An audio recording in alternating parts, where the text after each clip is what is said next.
Welcome, one and all, to this live meditation practice.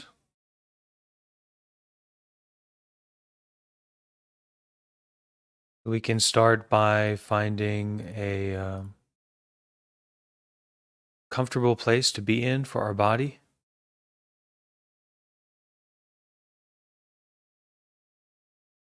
Maybe we usually show up somewhere, or we go someplace, or we do something because we want to experience something. But for our meditation practice, actually, the first thing and the primary thing we need to do is show up and stop.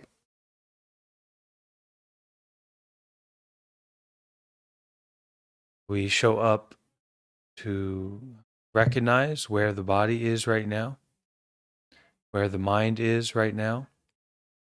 We can recognize our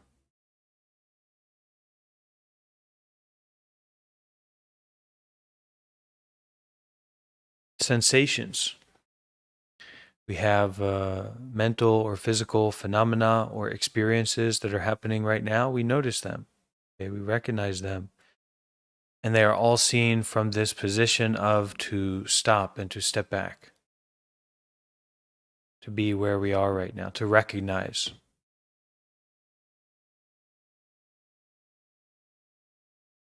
Once we step into this place of recognizing, then the capacity to embrace is there right away.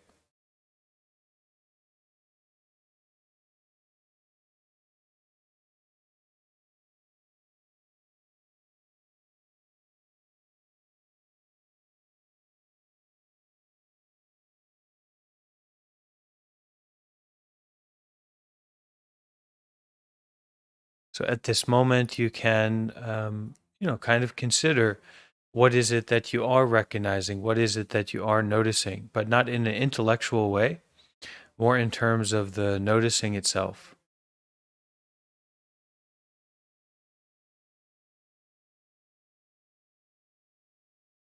Especially when it comes to the experiences of the body, so the sensations of breathing, the experience of seeing or hearing. So we don't need to recognize any kind of, worrisome, complicated story about ourselves or other people or past experiences or experiences we hope to have in the future or something like that. We might notice that, but actually there's a lot to recognize just in our natural experience, our bare experience right now, especially our breathing.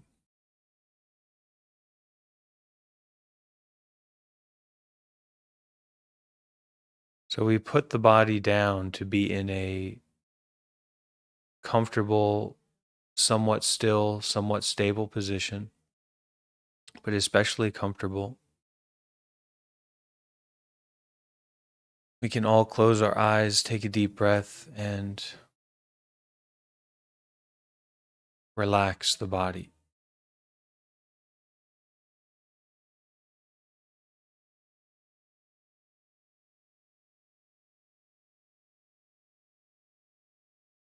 Breathing in deeply, we can bring the mind home to the body.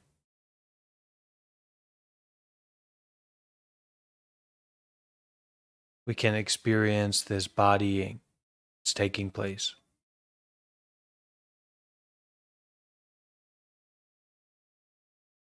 Feel the breath wherever you may feel it, maybe in the stomach or the nostrils. Maybe to feel the temperature of the room that you're in.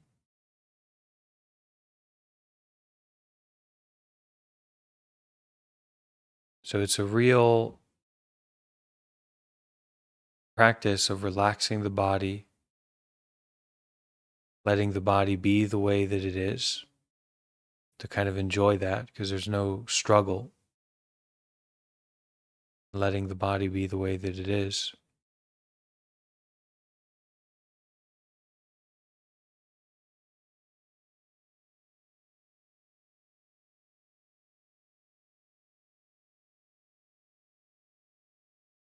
allow your direction in life, allow your uh, life as a whole to settle onto, well, just sitting here,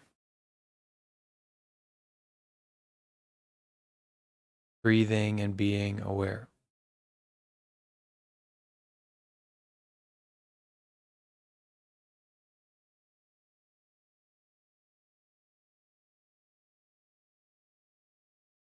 To embrace the uncomplicatedness of our present moment experience.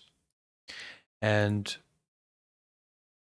oftentimes, even though we think we don't like things to be complicated, we think we have the idea we don't like things to be stressful, but actually, a lot of the times we are constantly moving towards some stimulation, and it doesn't matter whether it's stressful or pleasant, but we like to stimulate. So at this time, we can start to embrace the uncomplicatedness, unstimulatingness of being exactly where we are right now, breathing exactly the way that we are breathing.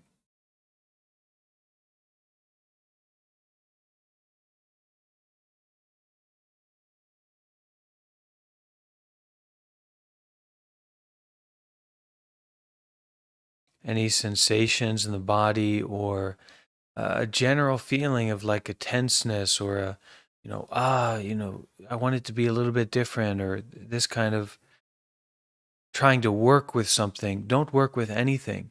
Just relieve that. Offer that out. Abandon that to work with it, to deal with it in any way. No deals. No compromises.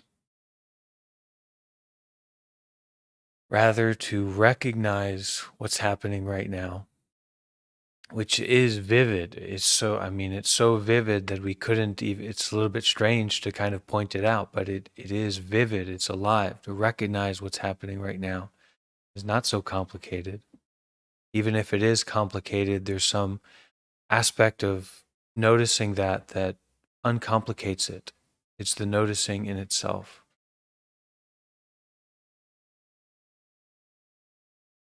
And in this sphere, this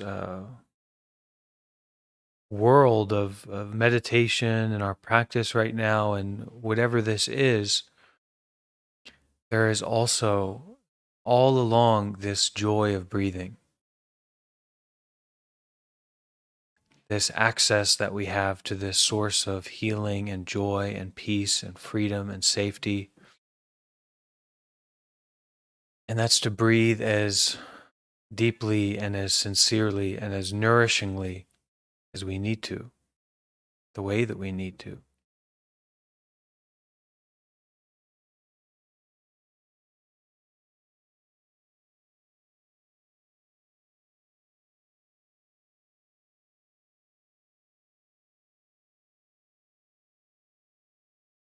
And any difficulty that comes up in this practice, as a part of this practice, that's something we really have an opportunity to learn from and to grow from.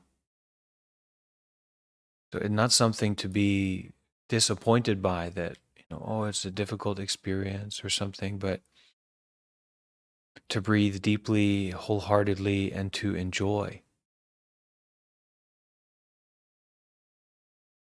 this recognizing and this embracing, this entering into whatever it is, slowly, gently. It's like being in a sauna to a certain extent. You want to be in the sauna. That's why you're in there. It's hot. It's a sauna, right? But in the sauna, it can be intense. It can be difficult. It's a lot of heat. It's a lot of pressure, but you can breathe and release and attend to and take care fully.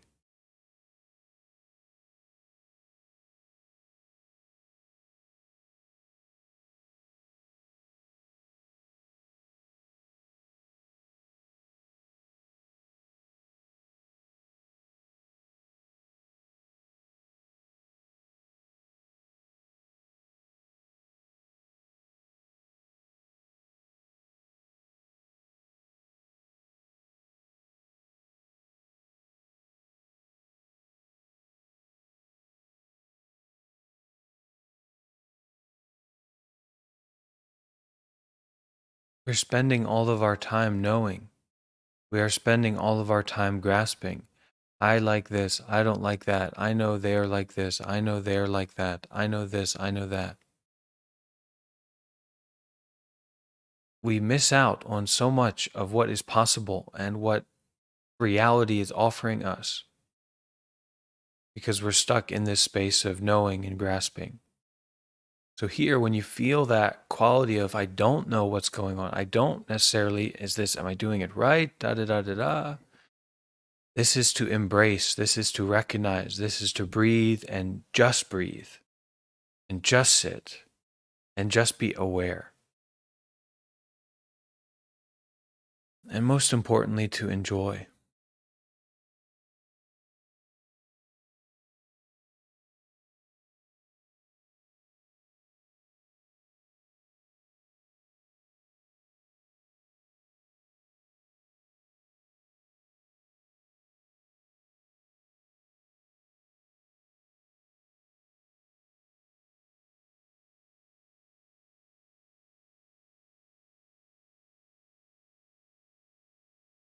I'm sure many of us who are here, and I have also felt that meditation is such a joy and a healing, and to be in this place where I'm really on my path and to be practicing that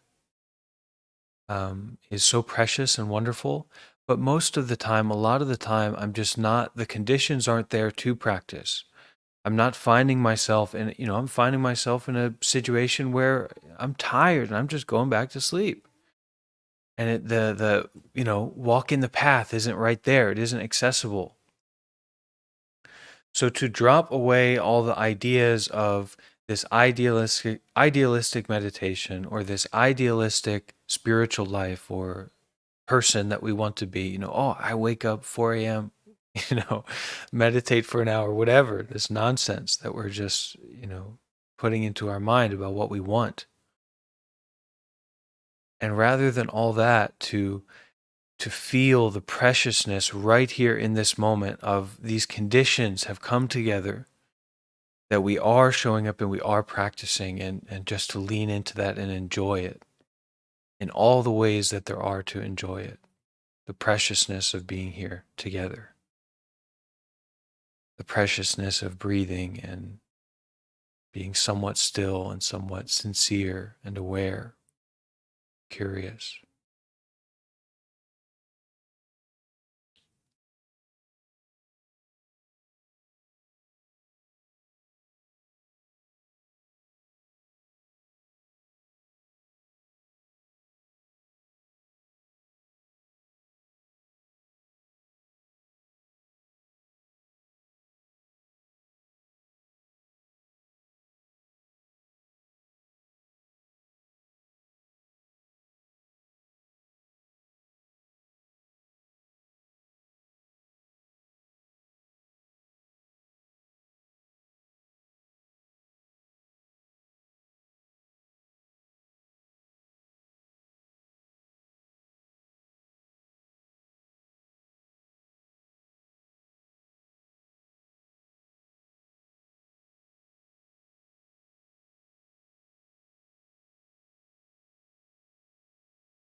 So that we recognize and practice in such a way where the particular things, sensations, mental or physical states that we are aware of, that we experience, are not important, but rather the mindfulness itself, the noticing itself, the coming home itself.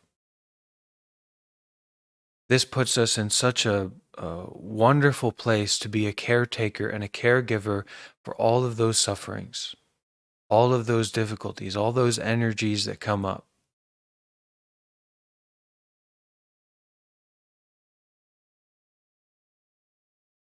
Relaxing and taking care as best we can. Sometimes we get a Ebola virus or something, COVID-19, well, you're not going to meditate yourself better with that, through that. So in the same way, certain state of mind, certain state of body comes up, You're not going to force it. You're going to embrace it. You're going to take care to gentle it, to sweet it, to soften it. And you have that capacity to embrace, to be with, to recognize, and to know exactly what's happening right now. That's your mindfulness. That's to be with.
We give ourselves permission to untangle.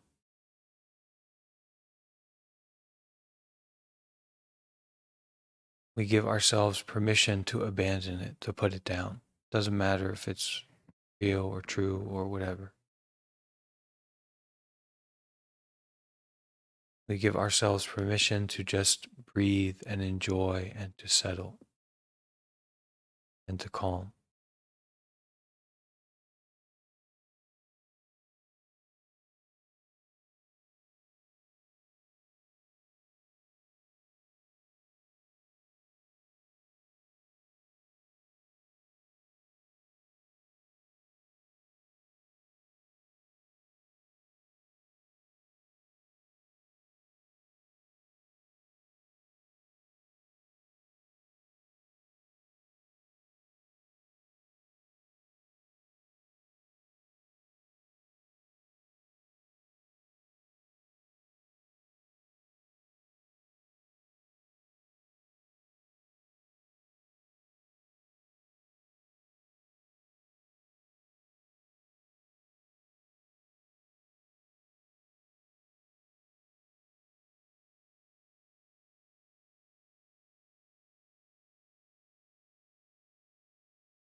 We can practice in such a way where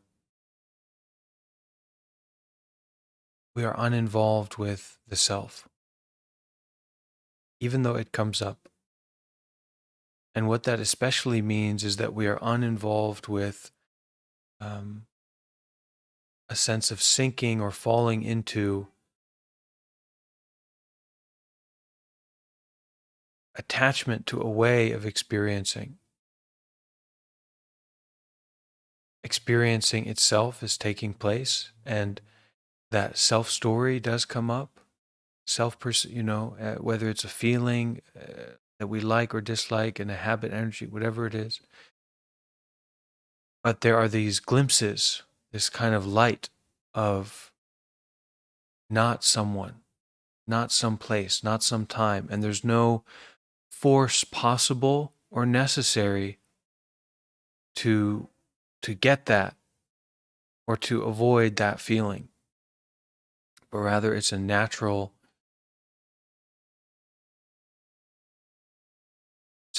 state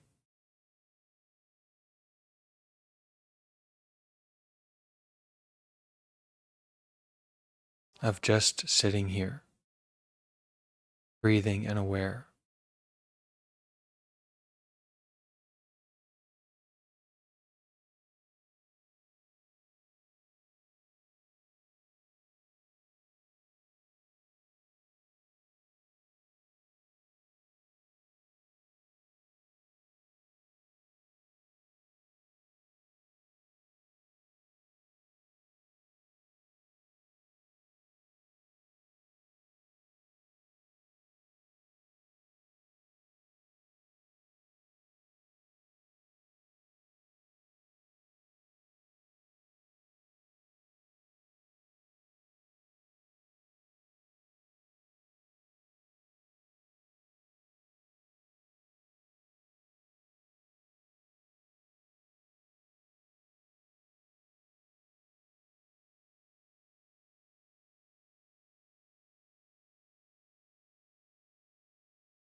At this point, I'd like to read some poetry and some kind of Zen teachings from this Zen Master Stonehouse. So I encourage you to stay in that meditative way of mind and meditative way of being. The real meditation and the real progress you're going to get from meditation relates to the capacity to bring a meditative way of being to any and all situations.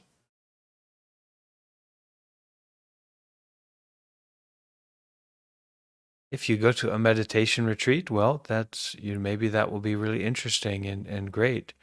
Or if you become a Buddhist monk, something like that could be wonderful. And now, maybe you're meditating in a forest all the time, but it's still the same principle. It's this consistency of being in the meditative way. If you're attached to being on a meditation retreat, then you're kind of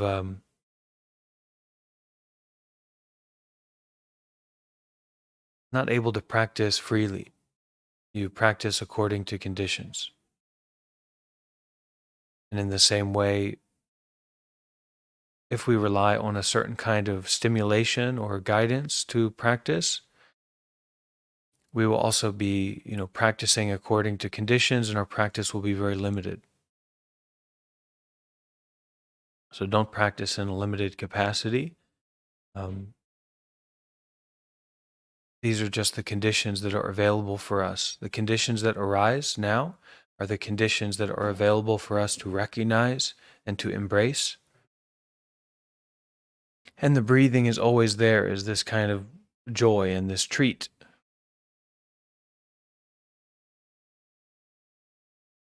But even if it sucks, that's also okay. That's not a big deal.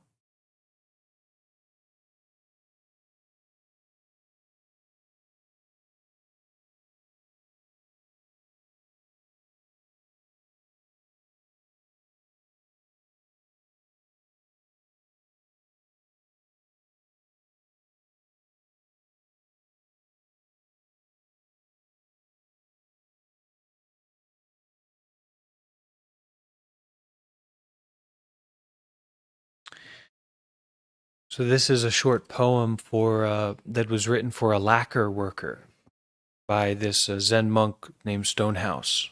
He's from the 14th century. He's a hermit, and this is a gatha, or a teaching that was given for this lacquer. Like a strong black lacquer for dyeing houses or things like that. You sweat on the inside, gathering soot. So I think that's talking about, like, maybe lacquer was made from gathering a soot from fireplaces, and then you mix it with oil or something like that.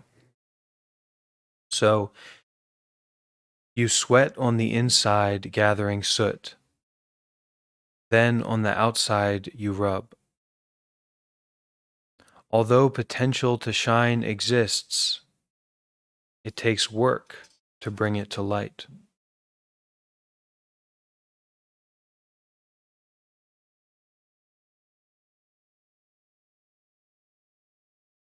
Inside and outside, regardless, the potential for enlightenment, for Buddha nature, for freedom is there. But it takes some work to bring it to light.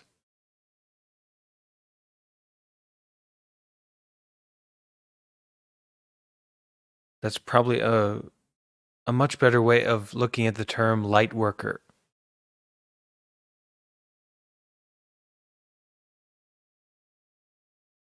Working to bring our Buddha mind to light, our peace mind, freedom mind to light.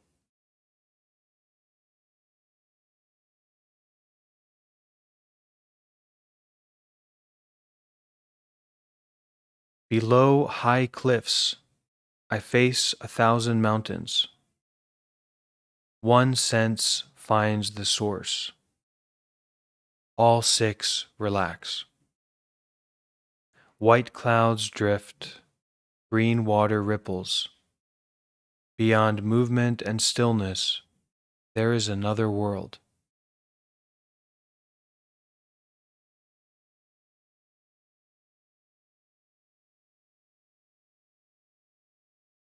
Below high cliffs I face 1,000 mountains. One sense finds the source. All six relax. So below these high cliffs of human experience, our past, our future, our attachment to likes and dislikes, these high cliffs of adversity, kind of conditions that are there. It's not so much that you control these conditions or that you made these conditions, but rather below these high cliffs of conditions, you face 1,000 mountains. You face these adversities. That's according to your disposition, your attachment. So the conditions are there, and then you have to face these mountains. You have to face these adversities according to your attachment. Now, one sense finds the source. So I'm guessing this relates to the eyes, ears, nose, tongue, body, and mind. The seeing faculty, the hearing faculty, uh, the faculty of awareness of the body, awareness of our breathing. So one sense finds the source. One moment of mindfulness finds the source of the mind, the present moment, right? Present moment awareness. We have that contact point with our mindfulness to the present moment. All six relax. The body, the mind, the eyes, ears, nose, tongue. To release, to relax, to no longer self-fixated, no longer involved, no longer entangled. White clouds drift, green water ripples. Beyond movement and stillness, there is another world. White clouds drift, green water ripples. It doesn't take a master's degree in psychology to be free.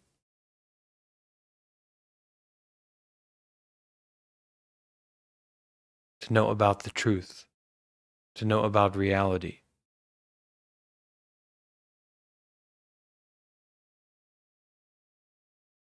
Beyond movement and stillness, there is another world.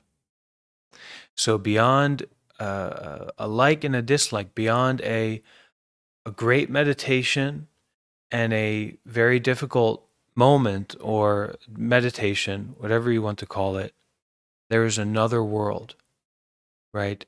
There is a world that is free, that is not dependent upon the created truth.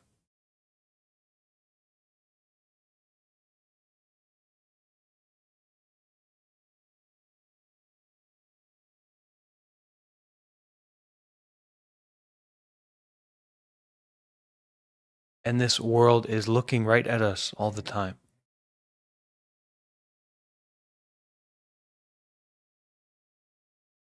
It is healing us, it is embracing us, it is transforming us, it is informing us, it is protecting us, and we do not understand it in terms of stillness or motion, because it is that which contains all stillness and motion.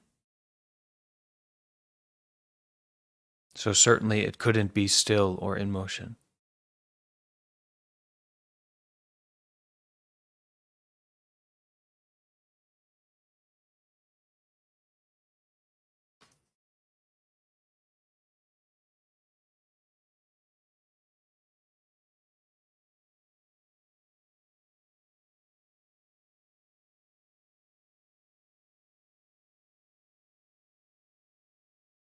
Below high cliffs, you eat and sleep your fill, indulge desire and lethargy, idle away the months and years, until old age and illness arrive, and 1,000 pains afflict you. Digging a well when you're thirsty, you endure heat in vain.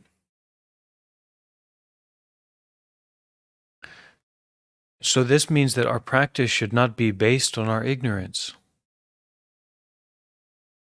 To get a higher status, to get more money, to have a more pleasurable experience, something like that, to be more enlightened, because you have to endure. You have to face the difficulties. Okay? Old age and illness will arrive. Even if you've spent all this time eating and sleeping and filling yourself up, indulging in desire and lethargy, right? And this happens moment by moment. You've idled away months and years until old age arrives, illness arrives, okay? And 1,000 pains afflict you.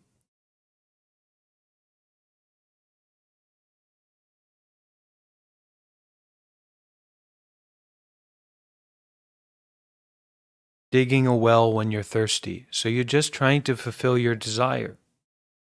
You endure heat in vain. You're living in the world of the relative. You're living in the world of to grasp and to reject. And so now your endurance, your willingness to endure that pain, that suffering, that heat, the heat of life, is completely in vain because you're doing it in the realm of ignorance. You're not doing it to wake up. You're doing it to be a better dog, a better animal, right? A more wealthy primate.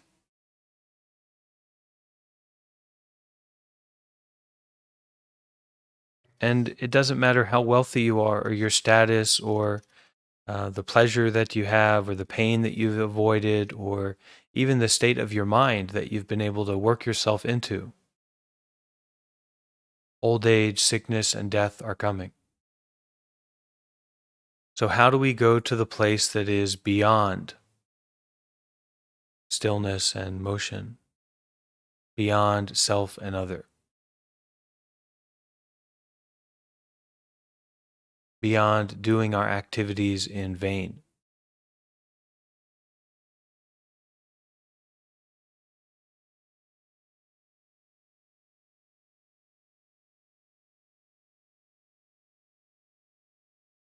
We abandon what we thought we knew. We do not rely on our self-fixated thinking. Live practically, live skillfully, be in the here and the now. And whatever has gone on up to this point, well, I'm not so sure about that, even though I'm sure about it. This is to unravel the belief in this body, this mind, this story. Even this body isn't solid. Even this heart isn't solid.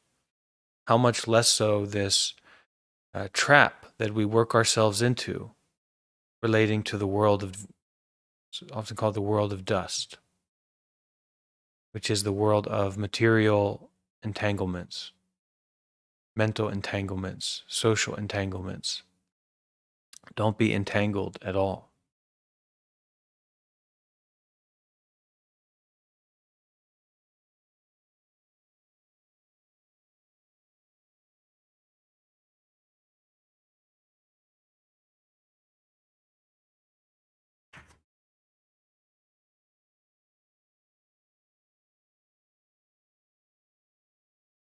For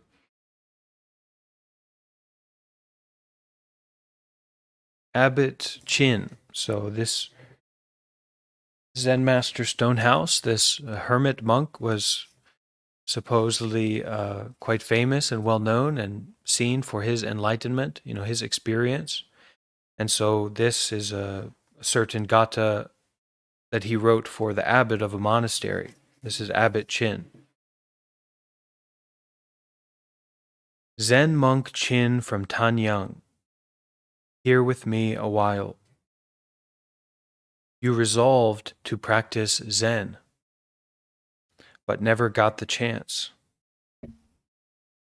A temple has its share of work, from which you have never shied.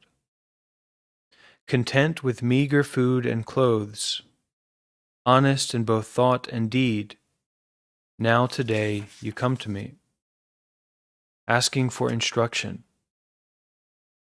I write down these lines to help you on the path. Try this mountain life of mine. Pass your days in karma's wake. Don't be like the monks who wander east and west and north and south. In your ordinary actions be alert, don't relax. Trim your eyebrows back and look. What exactly do you see? See through the one who sees. Then your task is done. So our task is to see through the one that sees. If you want to see through something, you need to look closely. You need to look consistently. You need to look sincerely. You need to look in such a way where you do not rely on your biases.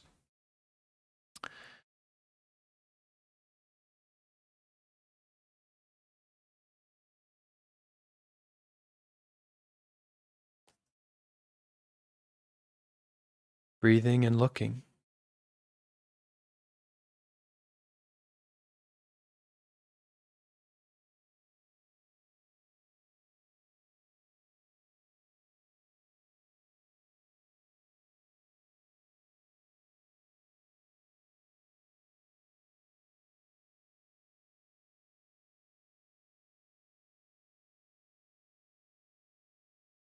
You have to let everything go. Buddhahood has to go too, this enlightenment, this concept of enlightenment. Each thought becomes a demon. Opening your mouth invites trouble. Accept what karma brings, and live your life in freedom. Use the Dharma for your practice. Lead your ox to the mill.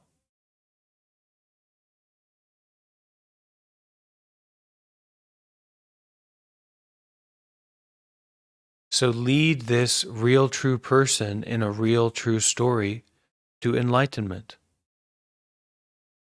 to freedom, to liberation.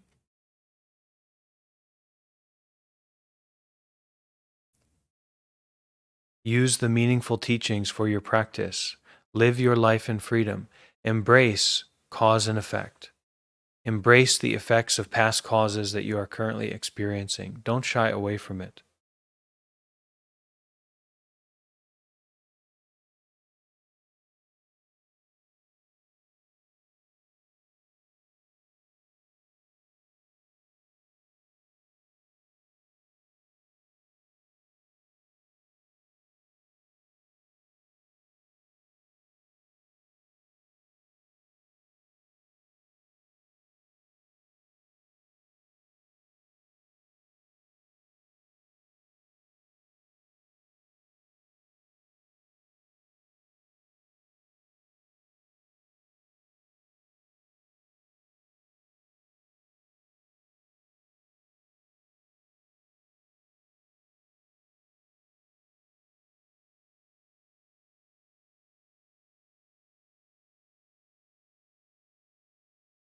The Master said, "What is it like to cultivate the way and practice Zen if you have not yet fathomed your mind or opened your eyes or freed yourselves of passion or severed your attachment to life?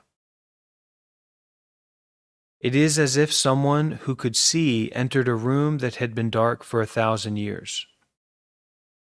Even though all manner of things might appear before them, they would have no idea which was blue or yellow, which was red or white, which was long or short, and which was square or round. They would be completely unaware and oblivious. If someone like this wears a monk's robe, they do not deserve the support of gods and good people."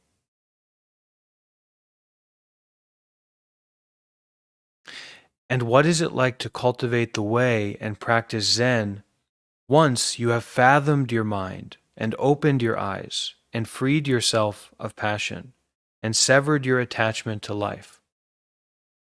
Okay, we can say this is the attachment to a real true person in a real true story, constantly self-fixated and primarily focusing on grasping our desires and avoiding our fears.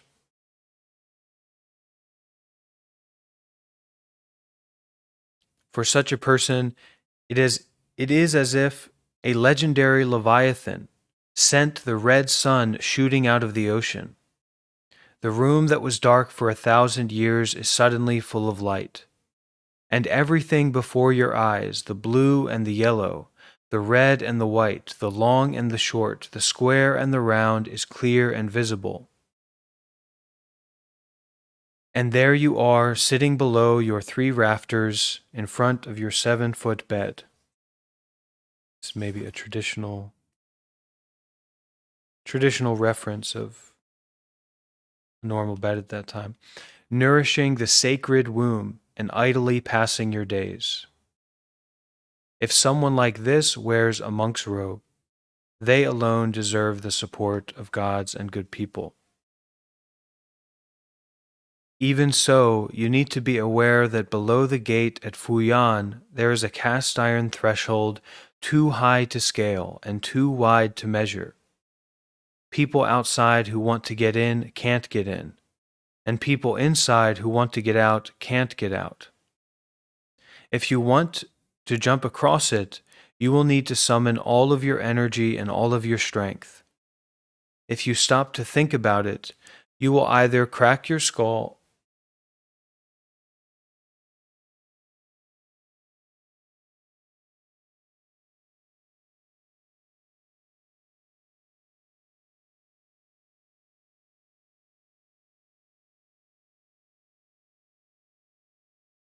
or fall into an abyss. Don't say I didn't warn you.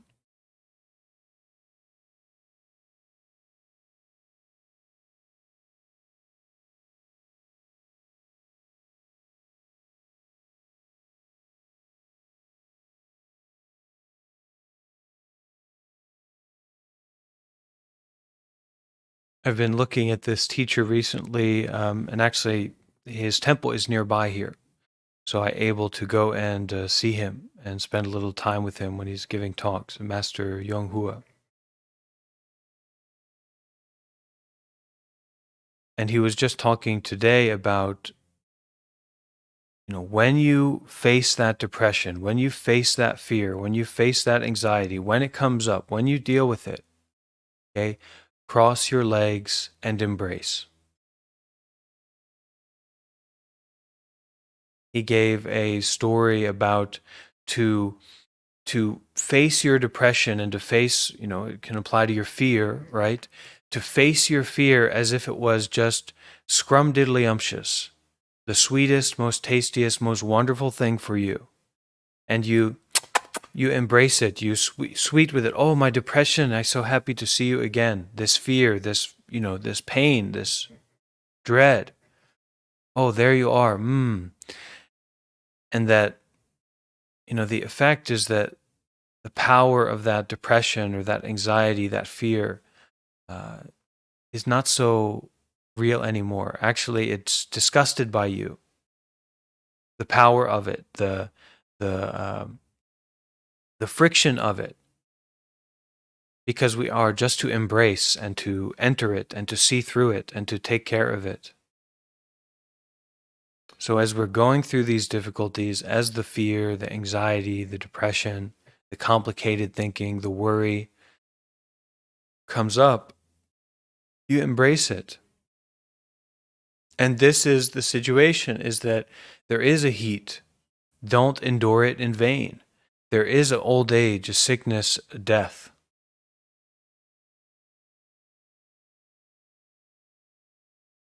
So make use of it. Embrace it, enter it, breathe, and be with it wholeheartedly. That's meditation.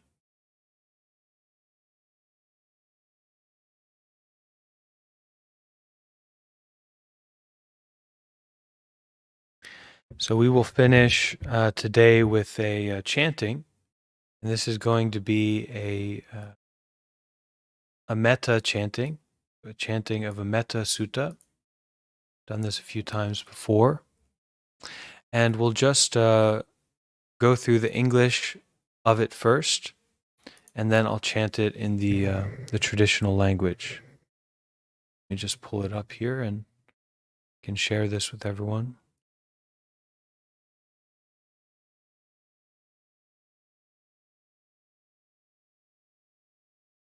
Okay.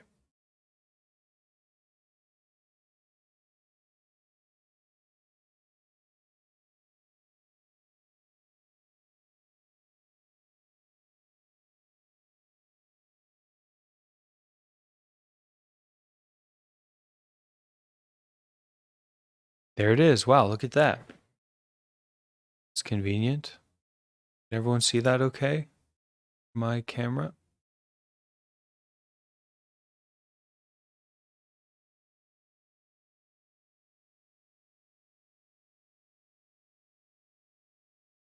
Sure if you can see it okay, but we'll work with it. All right. So the lines here, and you can repeat after me as we go through these. So we'll kind of do a short metta meditation, and then we'll finish with the chanting, okay? So you can repeat after me. May I be free from enmity and danger.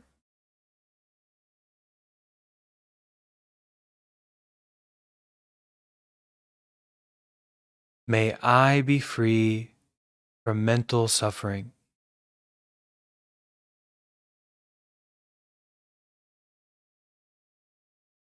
May I be free from physical suffering.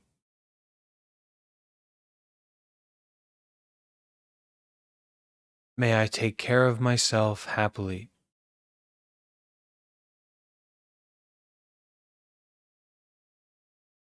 May all beings be free from enmity and danger.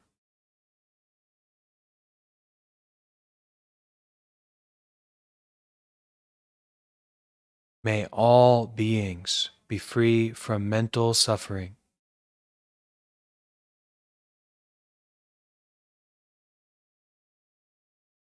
May all beings be free from physical suffering.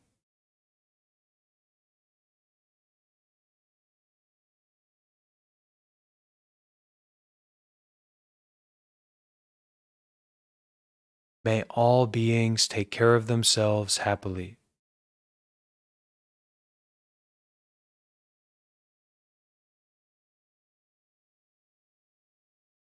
May all beings be happy.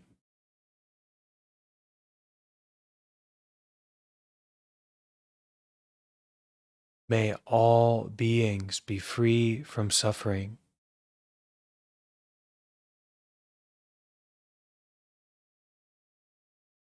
May it be, may it be, may it be.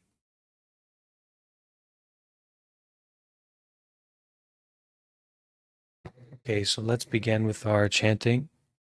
And don't be shy. Don't be shy to try and chant along if it feels like you're able to. But just focus on feeling that energy of loving kindness, loving friendliness inside yourself.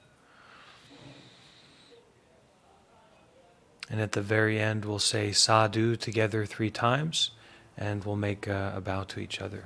All right, so please feel welcome to bring your hands together as we chant this.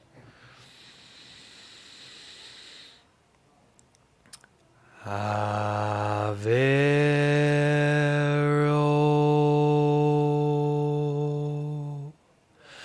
Homi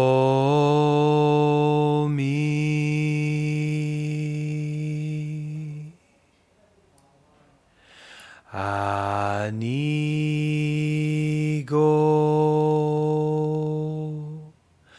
Homi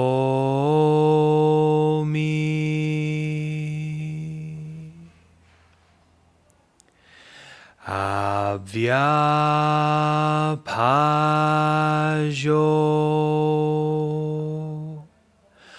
Homi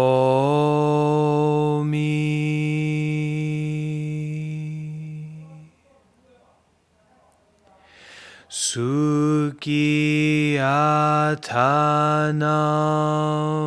Pariharami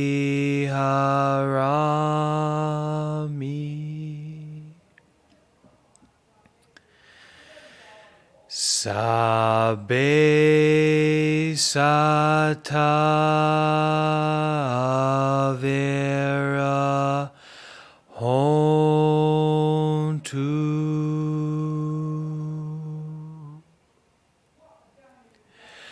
Avyapaja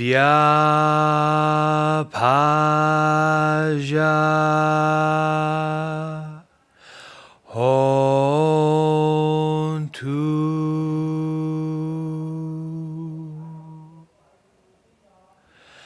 Aniga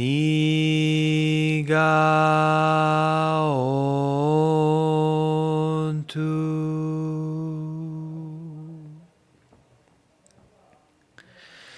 Sukhiyatanam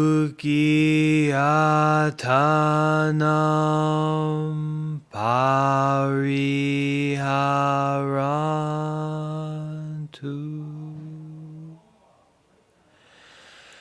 Sukhita Hota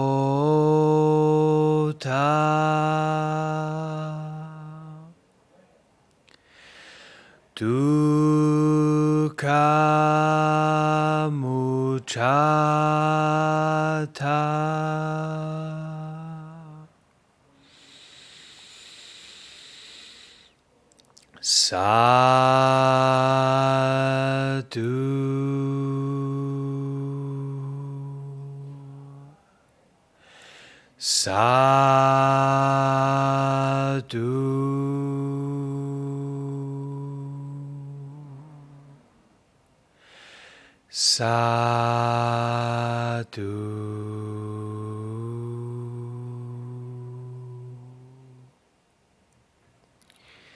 We can all make a deep bow to our Buddha nature, to each other, and to this practice. Okay? Thank you all so much for being here. See you again soon. Be happy, be peaceful, and don't be shy to let go, and don't be shy to keep going, even though there might be a difficulty or a sickness. You should to recognize that it is impermanent, and it is empty of a real true person and a real true story. So there's not too much to worry about, even when there is. Enjoy. Thank you. Bye.